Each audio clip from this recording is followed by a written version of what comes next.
since I made the video about using a 6TB red drive in a Drobo, had a comment, first comment ever actually for any one of my videos on YouTube, so thank you for that, from Sean, who basically said, when the 8TB red drive comes out, make a video about it, which would be absolutely my pleasure, Sean. I think actually those drives may be available in the Enterprise channel for highfalutin quote-unquote professionals and people of similar stature, but haven't seen any available actually sort of like in retail at the moment, but obviously we'll keep an eye out for them. One other thing that Sean says in his comment is, can you make a video more about how to set up a Drobo? And Sean mentions using an iMac and a Thunderbolt version of the Drobo, which sounds like something that, Sean, I might actually be able to help you with. And here's why. Let me bring this to your attention. This is the Drobo 5D, which, as you can see from its information at the bottom, is a USB 3 and Thunderbolt equipped version of the Drobo that we already know and love. You've probably already seen in a previous video the standard this is the Drobo 5N that I used for a previous demonstration. That's basically network attached storage. This is, I believe the expression is direct attached storage, i.e. it connects directly to either a PC or a Mac via USB or Thunderbolt. As you'll see from the large prominent sticker on the front of this box, I've kind of cheaped out on this in the sense of not buying it 100% completely box fresh and incredibly new. This is an Amazon warehouse deal, and they offered a pretty good discount as well. Amazon warehouse deals generally tend to give you a description of the item and they say used, new, used, good, used, acceptable, used in pieces, and so on and so on. So this was described as used good, with a number of qualifications like front is damaged, back is damaged, cover is damaged, and that kind of thing. I'm not sure it's actually quite that bad, and frankly, for the saving, I'm not really terribly worried about what it looks like. It's more a question of, you know, does it work? Which obviously we must assume that it does.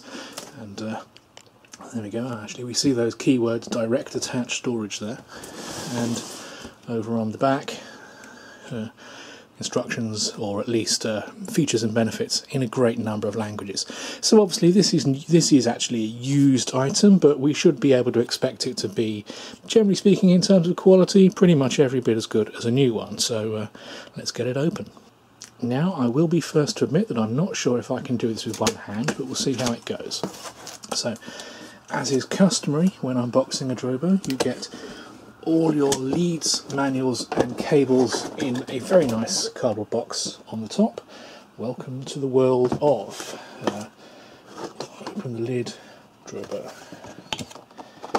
And then inside we find obviously some slightly used cables, but I'm sure no less of a problem, no less excellent for that fact. We find a enormously chunky, this is a pretty big, built like a brick outhouse, as perhaps you might say, a power adapter, reminiscent of the Xbox power adapters, and say pretty much on the chunky side. That's a pretty good size. We find ourselves with some kind of Drobo sticker. You can just about see the reflection on that. We find a USB 3 cable, and that's it, nothing else. There's nothing hiding inside these rolled up pieces of cardboard on the side of the box. And there's me thinking, like, where is the Thunderbolt cable? And of course, really, if I had only taken a closer look at the back, we would see box contents, 5D power supply, USB cable, quick start card. Thunderbolt cable, you can go basically swing. That's not going to happen, which was a bit of a disappointment given how much Drobos traditionally cost. I thought at first actually that this was one of the benefits of the Amazon warehouse deal. Perhaps someone had actually made off with the Thunderbolt cable and left me stuck holding the USB 3. But no, it doesn't seem that that's actually the case. So what do we actually need in here?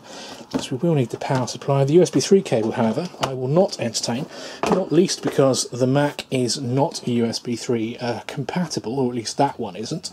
I have you may have noticed a Mac Mini hiding just underneath the iMac, and that is USB 3 compatible.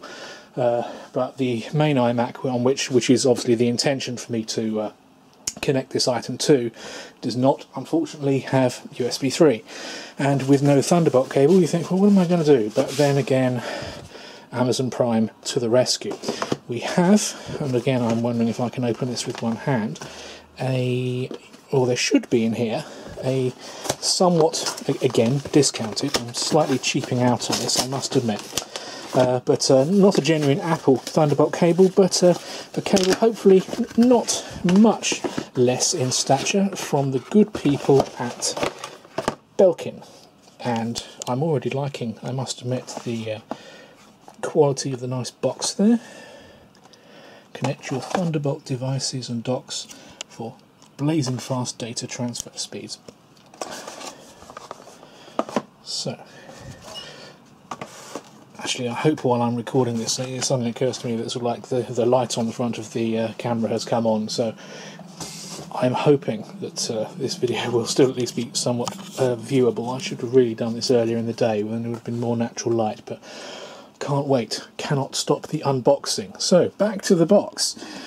Inside we have the nice, very sturdy piece of plastic housing. Again, this is common on both the Drobo 5D and the 5N. They both come in very similar packaging. And then, what we find inside is we actually find a rather nice fabric bag, which contains something really rather heavy.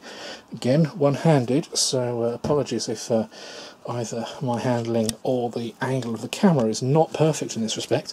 But you see, a nice big fabric bag. I don't know if the intention is that basically I should like go down to Tesco with this and put my baked beans and my shopping in it and tell the world that I am the arbiter of classy network attached storage or direct attached storage, depending on your preference. But nonetheless, what's important is what's inside, and that I think is definitely going to need two hands. So you'll excuse me for just a second.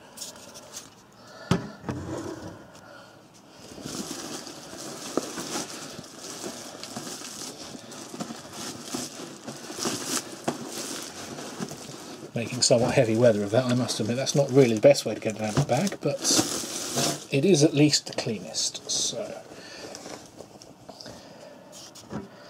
and there is, of course, nothing else left in the box, so we can put our any of our ephemera and anything that we do not need in there. Now, this Drobo is, as it happens, it looks like it's in reasonably good condition. And certainly all the dire warnings about scratched up fronts and damaged sides do not appear to be have ever come to pass yet. So let's get this plastic out of the way. One moment, please.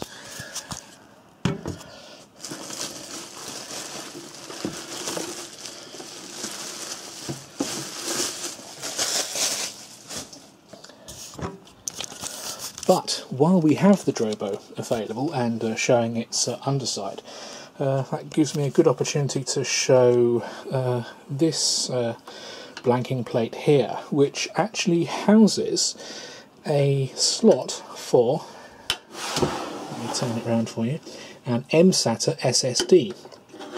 This appears to be, as I understand it, a new feature on the Drobo 5N and 5D line. The 5N over there will also accept one of these. And basically it gives you the option that alongside the other 5 spinning hard disks in the thing, you have a SATA SSD or an mSATA SSD of your choice of size. Which is used as a hot data cache, so theoretically providing a little bit of a speed increase, and obviously, hopefully, on a device which, again, my intention is to connect this via Thunderbolt, hopefully should provide a reasonably decent speed increase. So we'll give that a chance to show its worth any second. Because, once again, thanks to the miracle of Amazon Prime, we have an mSATA SSD. This is a... Now, actually, I should probably qualify this before I get started. This is a Toshiba HD SSD mSATA card. You can check on the Drobo website itself. Apparently, not all mSATA cards are the same, and most specifically, not all of them are compatible with the Drobo. As I understand it from the web page, probably the main issue is mSATA cards with SandForce controllers. Apparently, they have a rather flexible interpretation of the shall we say, the command set for SATA drives, and I believe there's some kind of disagreement about when it says a command has been flushed, whether the data has actually been flushed or not, and has it happened in time, and the risk of data loss and that kind of thing. So, as I understand it, Drobo itself is smart enough to say, you know, I think it performs a couple of checks before it boots up, and if the operation of the controller is not to its liking, it will basically refuse to play ball. So, I can see from here there's a, say, this piece of plastic here appears to have a couple of standing points to it, which I assume line up with these holes in here. So let's see if we can insert this. Well, obviously I've got it the wrong way around immediately, so I have to put it in that way so that it lines up, and a little push, a little push down. Nice. Okay. So we close that back up, and Drobo is ready to be righted, to be connected to power, and to be connected via Thunderbolt. We will show all of these steps momentarily. We have a very pleasing green light on the power supply, which indicates that percolations are imminent. Look over at the back of the Drobo now. You can see we have a pretty large, that's probably what, 120mm fan. Same kind of power on-off switch as you would normally see on the back of a Drobo. We have what looks like two Thunderbolt ports. I'm not sure which one is in or which one is out, or if that even matters. I assume this is obviously to allow you to daisy chain, but there may be a possibility that one of those should be connected to the computer directly and one of them should not. But I believe there are these things called instructions. I don't quite know who they're for. I'm sure it would be covered in that if I were to read them. We'll come back to that later. Here, this is the first time, I must admit, that I've seen a USB 3 connector, or at least of a USB 3 connector of this type. It's obviously the kind of the classic USB. Is that an A or a B connector? I'm not sure. It's what I might probably entirely wrongly call a USB printer connector. And of course we have our 12 volts in. So all this power brick for just 12 volts. That's not too bad. And we have the Belkin Thunderbolt cable, which I think needs something of an unwrapping. Let's see what we can do with that. So, it's sealed for our protection. At least we know that that's my thumbnail not quite sharp enough to break through, which is fine. I understand that human thumbnails are not intended for such use.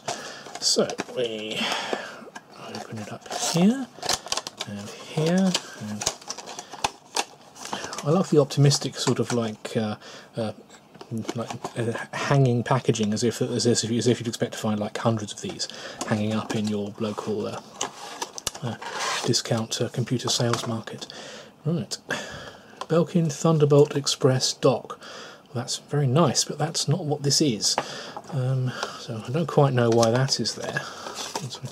Just have a piece of plastic there, and all of this warranty information in a wide variety of excellent international languages. Yes, this is indeed the FCC rules and declarants of conformity for the Thunderbolt Express dock, so not even the right product. Then again, does it really matter? I'm of the view that it doesn't. What we came for is the Thunderbolt cable itself. Let me get both of my hands around there on this one. So we have a nice piece of peely off stickiness, very nice glossy Belkin connector there, and also I imagine the same on the other side. Yes, so it can be lovingly peeled and removed. So Thunderbolt connectors, not terribly complicated. So now this cable was this is a 1 meter cable, and was at the time of purchase was $24.99 at Amazon, which on the face of it you think like that's rather a lot for quite a small piece of cable, and I think I'd probably agree with that. But then again, compare this to the Apple the official Apple 1 meter Thunderbolt cable, again in the UK, is £40. There is a more affordable Apple Thunderbolt connector, a Thunderbolt cable, which is just about £25, same price as this, but it's only half as long. So let me show you exactly how long half as long as this is. It's that long, and as you can probably see from the iMac here, you probably couldn't even get from one side of the iMac to the other with a cable that short. So I'm assuming that the longer cable is what we need. So on this occasion, I've saved a small amount of money by purchasing off-brand, as it were. Then again, I mean, like it's not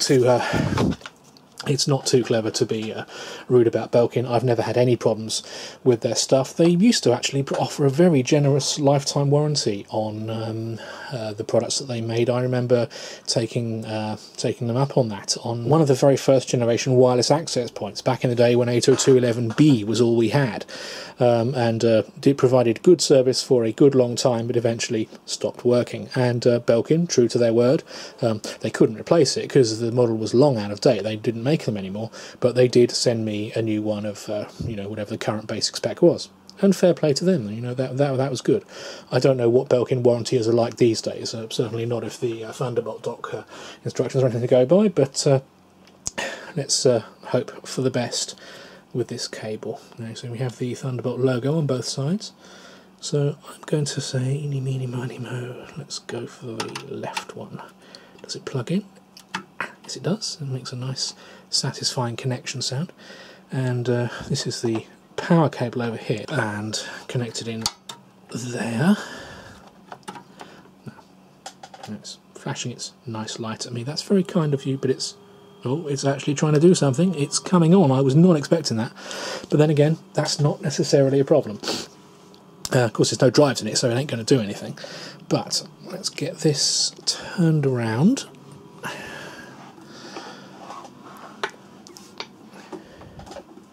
Yellow lights on all the above there. Now, we remember from our last video, don't we, what yellow lights mean? Yes, it means don't remove the drive here. Unfortunately, there ain't no drives in it, so no way we can accede to that request. We have again the reminder sheet there, which is always nice. Place that on top of the other Drobo. The other Drobo.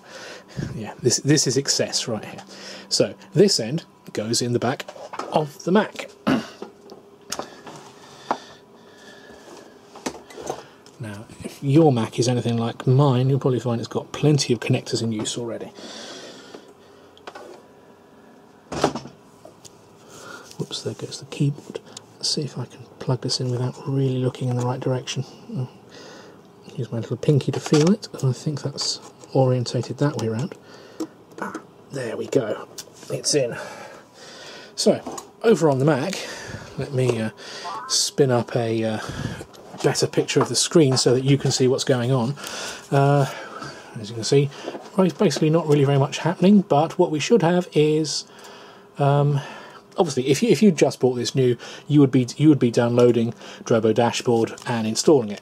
Obviously in this case we've already got that in place, so that saves a small amount of time. As you'll see, it is looking for connected Drobos. The only Drobo it's going to find is indeed this one, because there is no other.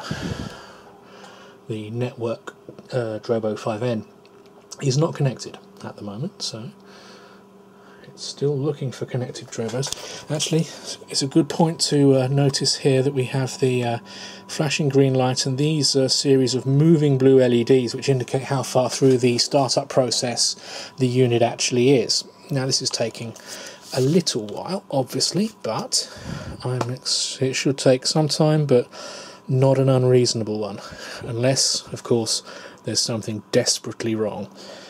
However, if there were something desperately wrong, I would not be expecting the happy flashing green light there.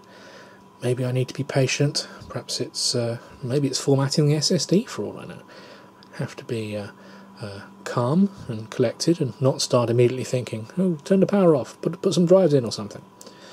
As you see, these will be the 5 slots. Actually, there's a very pleasing movement of air that you can feel when you put your hand in these. Admittedly, that's... Why is it the third drive door always seems to be somewhat funky? I don't know if that's just me.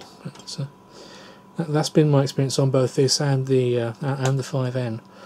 But nevertheless, a certain amount of dust in there. But as I say, I'm a little concerned that those lights are not moving, and I'm afraid that may give me cause to be hasty and possibly power it down, because as you can see we're not getting any response on the Drobo dashboard here. So no, off it goes. And oh, I'll say for a second there it almost looked like it wasn't going to listen to me. Right, and I would treat that as a sign that possibly we need to put the cable in the other slot. So it's probably nothing to do with that, but you know it can't hurt. Let's try again. Pay very close attention to the lights.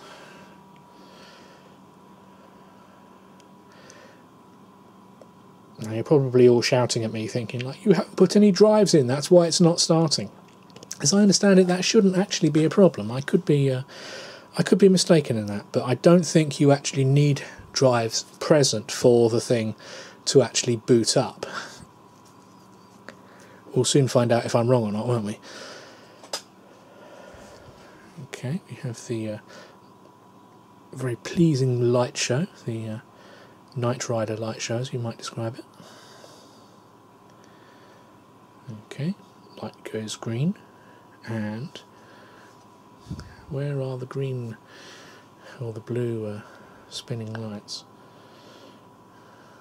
Maybe this is it, maybe this is as far as it goes, but as I say, at the moment I am not seeing any indication actually on the Drobo dashboard on screen that that anything has happened or been noticed or looked at, and I'll say under normal circumstances that would give me a certain amount of cause for concern, but okay, all those extra lights flying along to the end is a good sign. We take these to be good signs, but again that light only got there and then it stopped. So I'm thinking, again, instructions would be wonderful right now, but who has access to such things? Certainly not I. So yeah, that doesn't look like it's doing anything, so let's bring in Captain Hard Drive. Let's give ourselves... Where shall we put the... What's happening over here? Drobo dashboard has been looking for Drobos for more than 5 minutes, but none were found. Oh dear, that's not a very good sign at all. Well, let's try the obvious thing. Let's get a hard drive in.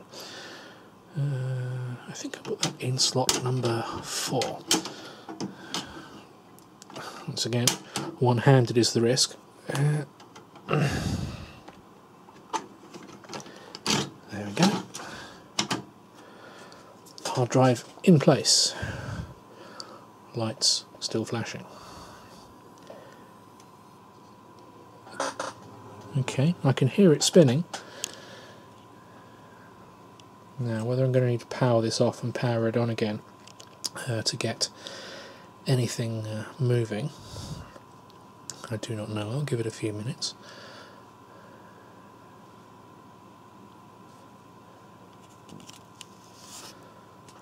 Meanwhile, back on the Mac, let's actually try the Discovery troubleshooting, see if it goes anywhere interesting. Drobo does not mount. Make sure you have the latest Drobo firmware. Dashboard 2.3.0 or higher must be installed to utilise the Thunderbolt port on Drobo, even when using USB. What? That makes absolutely no sense at all. But let's check what version of the Drobo dashboard we've got, as that is obviously fairly key. There's a menu here, I'm sure. Something will tell me about 2.5.4. Okay, and we need version 2.3, 2.4 or something. 2.3. Well, okay, we obviously already have that. So, I think power off, and then we will power on again. My guess is that if this does not work with a hard drive in place, or it might get slightly confused with a hard drive in place, because I'm making my own life difficult here. This hard drive actually came out of the other Drobo, but it may be unimpressed at finding a single volume of what should be a 5-volume thing on there, but I'm hoping it will be clever enough just to spot it and say, there was no serious data on this, and just blow it all away. If this doesn't boot up now, I'm going to suspect the SSD, and if we get no further with this, I'll be removing that, and if it gets no further than that, then lovely Mr. Drobo will be finding itself returning to Amazon warehouse deals, but hopefully it won't get that far. Let's keep going. Ooh, red lights. Not seen those before. That's good. That shows that something... Wow. Wow, those are lovely red lights. The camera actually blows them out a bit, but they really are an enormously pleasing shade of red. I'm very much enjoying that. However, Drobo dashboard over on the Mac still appears to... Ah yes, it's got it. Right, here we go. Drobo 5D. The set of discs you have inserted are incompatible with the firmware. You know something? I ain't bothered about that. But then again, let's see what we can find out about it. Blah, blah, blah, blah, blah, blah. Do I want to have a check for updates? Yeah, do it. I do not know what... Oh, there is a new version of the firmware. Go for it. Do it. Okay. I wasn't expecting this to actually come with anything other than the latest firmware, but clearly no harm ever in basically... especially the first time that you use a device like this, while there's no data on it, while there is, in effect, nothing to lose. Sure, get the latest firmware, blow it on there, it's not a problem. It's not the same kind of situation that you'd find yourself in where you have an existing unit. Let me point you over here to the WD share space. Similar kind of network attached storage, but very, very conventional RAID. 4 drives, RAID 5, lose 1, yeah, bad times, lose 2, lose the lot, all over. And on a thing like that, especially it being a WD product, and I'm sorry I have to say that,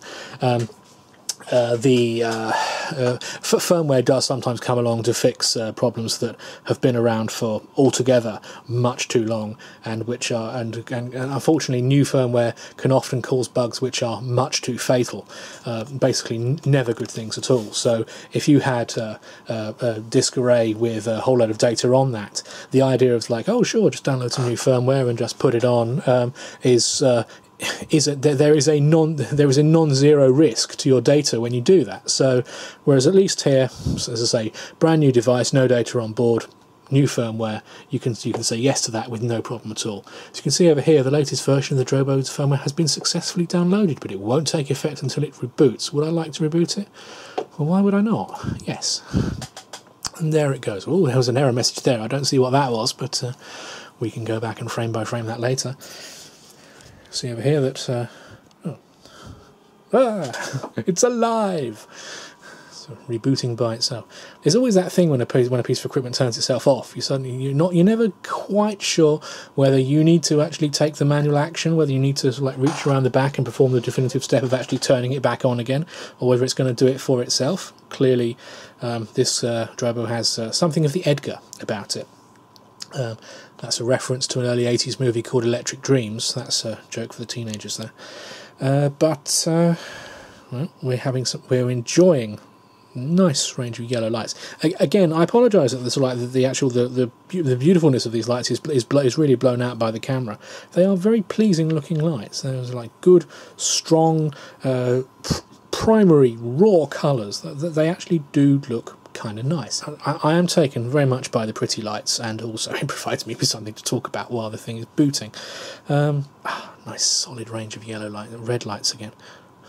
Well, we've got all reds. Drobo dashboard is still looking for connected Drobos, but it shouldn't be a couple of seconds before it actually wakes up and tells me that the disk pack is incompatible or that something bad has happened, and all 4 of the other drives in this array have failed. I really shouldn't have put a X-Drobo drive in as the first drive.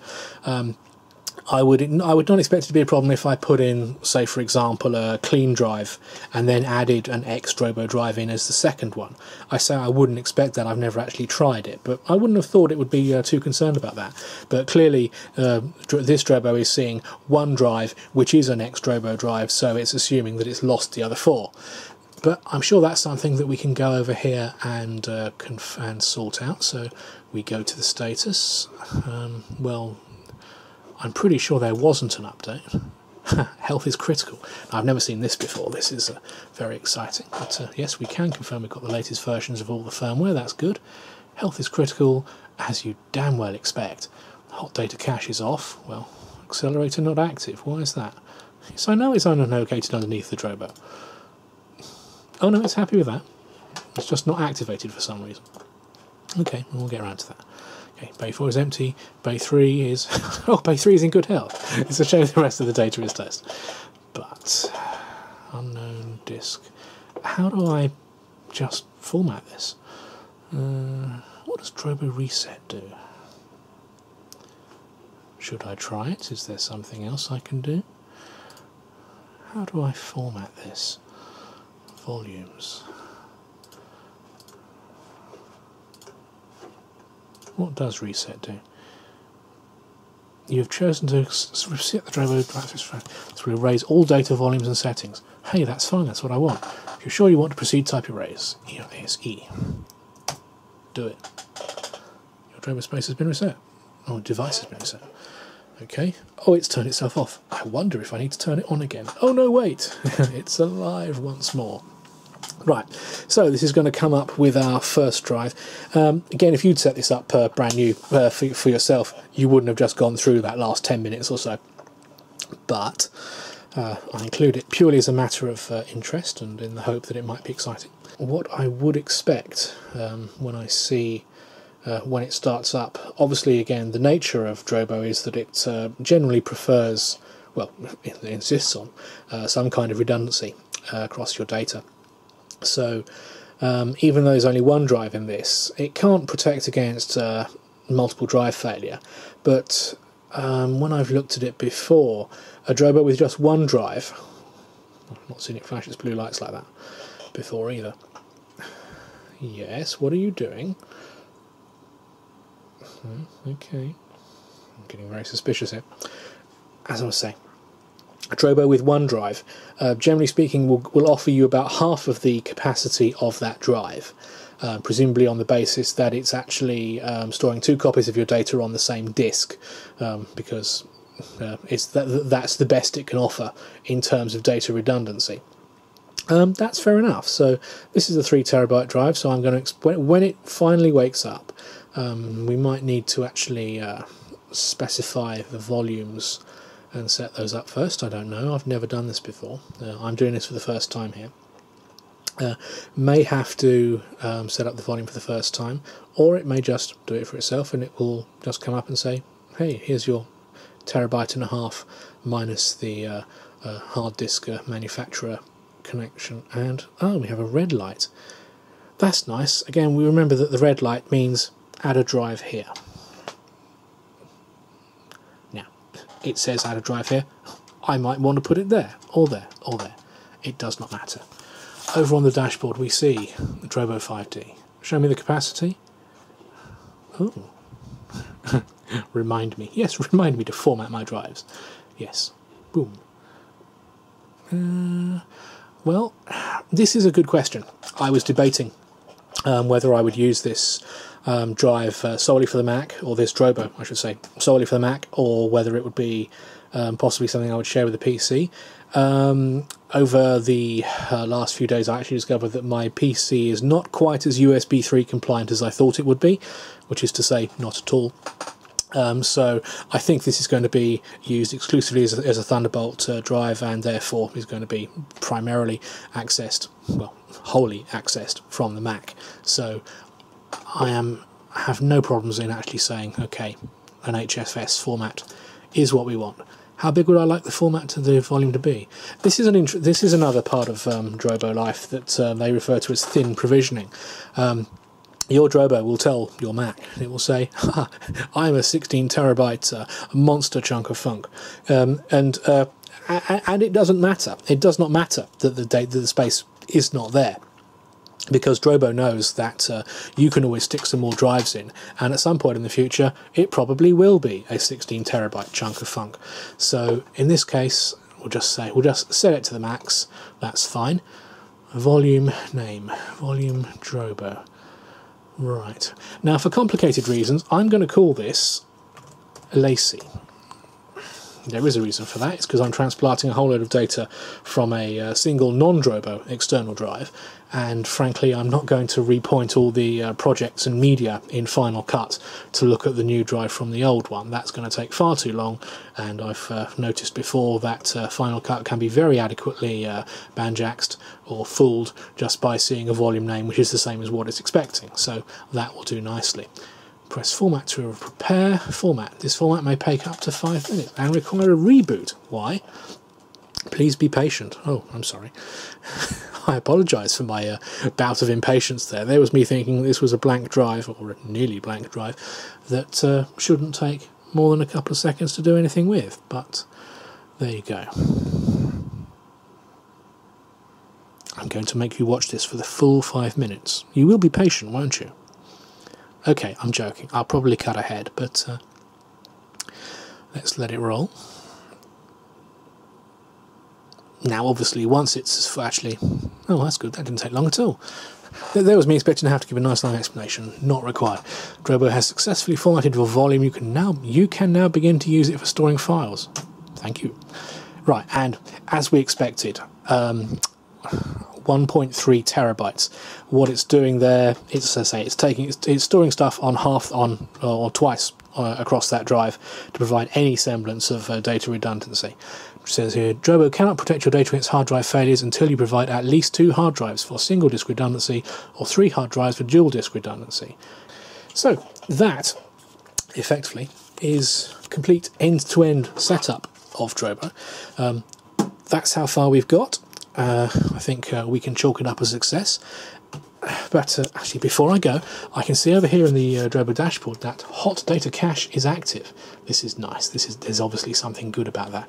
Actually, that does remind me, there was some kind of benchmarking software that I think I've seen other people use, made, if I remember correctly, by Blackmagic, the people who do all the high-end video capture cards. Let's see if we can find any testing software. Blackmagic Disk Speed Test. That sounds good. I hope it's not PC only. Mac App Store. It's in the Mac App Store. I'm not going to have to pay for this, am I?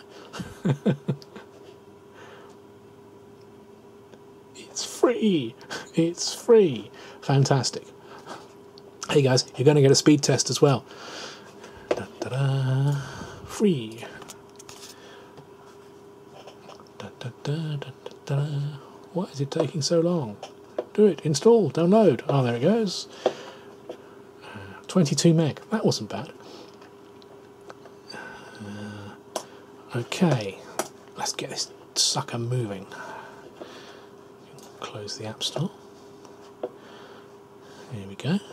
Speed test start. I have no idea how this is going to turn out, so let's just start it up.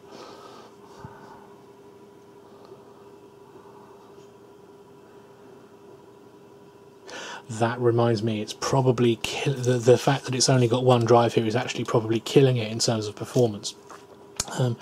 But you can see we're getting... Oh, it turns out suddenly it speeds up a bit. I'm assuming that peak is actually where it's writing, and it's initially getting quite a lot of action from the SSD, and then as the SSD gets full, it's like, no, I'm sorry, I can't fake this anymore, I've got to write it to the hard drive. So, you know, it doesn't seem like it's doing too bad. Well, that's actually, to be fair, I mean, some of these figures are distinctly on the very average side of things. Perhaps that will improve when we get a new second hard drive in. That is a Toshiba hard drive. Now, the interesting thing about that is that is only that's only 1 terabyte, and the drive in the Drobo here is 3 terabytes, of which it's giving us 1.5 terabytes. So I'm pretty certain that when I put this in, this is actually going to cause the amount of space on the Drobo to reduce.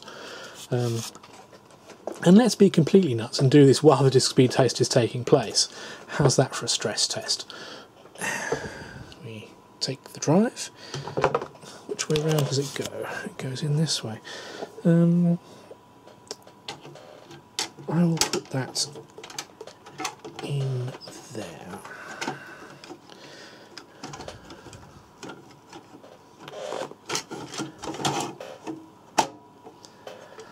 And we'll see the effect that has on the dashboard.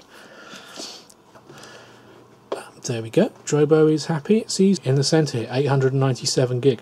So adding a 1 terabyte drive to a 3 gigabyte drive has actually reduced the amount of free space, but it has brought us data redundancy, which is a good thing. So what happened here is basically just a quirk of circumstance that 3 terabyte drive split in half is 1.5 terabytes, but obviously when you're using multiple drive redundancy, this is a 1 terabyte drive, so realistically Drobo cannot store more than 1 terabyte with redundancy across more than one disk, because this drive is the size that it is. So that's probably one of the rare occasions when adding drives to a Drobo actually reduces the capacity rather than increases it. Anyway, as you'll see over the way there, our data protection is in progress and is almost finished. That took a surprisingly long amount of time actually, but as you'll see it's now finished. Took of the order of about half an hour, actually really quite surprising. So, shall we try our black magic test again? Probably won't make any difference at all, but let's give it a go. Start, and just press it once, not twice.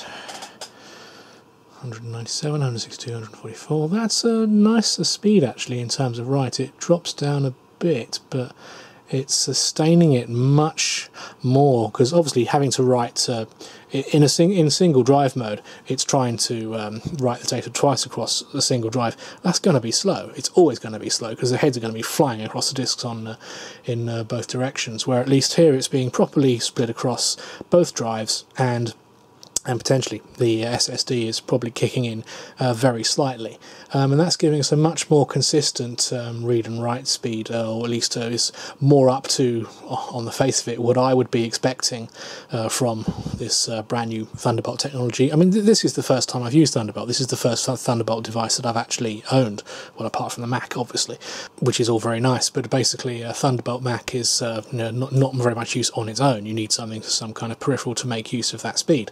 As you can see, we're getting sort of like a pretty decent reading and writing speeds there. It seems to vary, but basically it should be pretty happy with pretty much anything up to full HD that I can chuck at it. So if it can do that at that kind of speed, I'm not going to complain, and that's probably...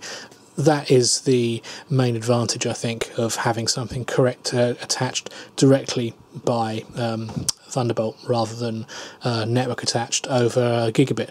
That said, I haven't actually done that speed test over gigabit Ethernet, and that's possibly something that we'll give a try to next time round if there's any interest. But as you can see, we're doing pretty much all right with the speed test there, and as I say, green lights on the Drobo. That's pretty much all she wrote.